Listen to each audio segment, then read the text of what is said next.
Assalamualaikum anak-anak. Hari ini mari kita belajar hak dan kewajiban negara yang diatur dalam Undang-Undang Dasar Negara Republik Indonesia.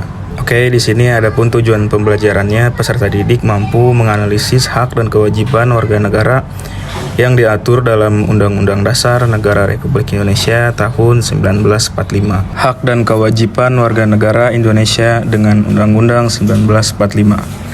Menurut Profesor Dr. Noto Negoro, hak yaitu kuasa untuk menerima atau melakukan suatu yang semestinya diterima atau dilakukan oleh pihak tertentu dan tidak dapat oleh pihak lain, dan juga yang pada prinsipnya dapat dituntut secara paksa olehnya. Hak dan kewajiban merupakan sesuatu yang tidak dapat dipisahkan. Akan tetapi terjadi pertentangan karena hak dan kewajiban tidak seimbang, bahwa setiap warga yang memiliki hak dan kewajiban untuk mendapatkan perlindungan kehidupan yang layak, tetapi pada kenyataannya banyak warga negara yang belum merasakan kesejahteraan dalam menjalani kehidupannya. Semua itu terjadi karena pemerintah dan para pejabat tinggi lebih banyak mendahulukan hak dan kewajiban.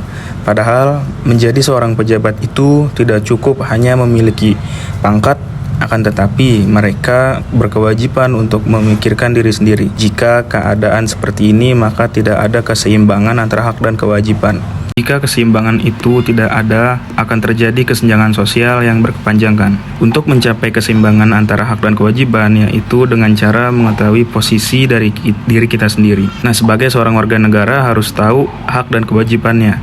Seorang pejabat atau pemerintah pun harus tahu hak dan kewajibannya. Seorang pejabat atau pemerintah pun harus tahu akan hak dan kewajibannya seperti yang sudah tercantum dalam hukum dan aturan-aturan yang berlaku. Jika hak dan kewajiban seimbang dan terpenuhi, maka kehidupan masyarakat akan aman dan sejahtera. Hak dan kewajiban di Indonesia ini tidak akan seimbang apabila masyarakat tidak bergerak untuk merubahnya, karena para pejabat tidak akan pernah merubahnya. Walaupun rakyat banyak menderita karena hal ini, mereka lebih memikirkan bagaimana mendapatkan materi daripada memikirkan rakyat. Sampai saat ini masih banyak rakyat yang belum mendapatkan haknya. Oleh karena itu, kita sebagai warga negara yang berdemokrasi harus bangun dari mimpi kita yang buruk ini dan merubahnya untuk mendapatkan hak-hak dan tak lupa melaksanakan kewajiban kita sebagai rakyat Indonesia, sebagaimana telah ditetapkan dalam Undang-Undang 1945 pada pasal 28 yang menetapkan bahwa hak warga negara dan penduduk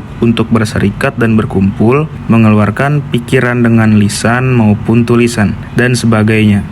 Syarat-syarat akan diatur dalam undang-undang. Pasal ini mencerminkan bahwa negara Indonesia bersifat demokrasi. Pada para pejabat dan pemerintah untuk bersiap-siap hidup setara dengan kita, harus menjunjung bangsa Indonesia ini kepada kehidupan yang lebih baik dan maju, yaitu dengan menjalankan hak-hak dan kewajiban dengan seimbang, dengan memperhatikan rakyat-rakyat kecil yang selama ini kurang dapat kepedulian dan tidak mendapatkan hak-haknya.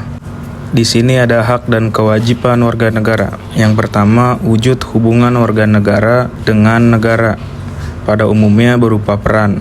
Yang kedua, hak dan kewajiban warga negara Indonesia yang tercantum dalam pasal 27 sampai dengan 34 Undang-Undang 1945. Kewajiban warga negara, wajib mentaati hukum dan pemerintahan. Pada pasal 27 ayat 1 Undang-Undang 1945 berbunyi, segala warga negara bersamaan kedudukannya di dalam hukum dan pemerintahan. Lalu wajib menjunjung hukum dan pemerintahan itu dengan tidak ada kecualinya, dan wajib ikut serta dalam upaya pembelaan negara. Pasal 27 ayat 3 Undang-Undang 1945 menyatakan setiap warga negara berhak dan wajib ikut serta dalam upaya pembelaan negara. Oke, cukup sekian dari Bapak yang dapat Bapak sampaikan. Kurang lebihnya mohon maaf. Wassalamualaikum warahmatullahi wabarakatuh.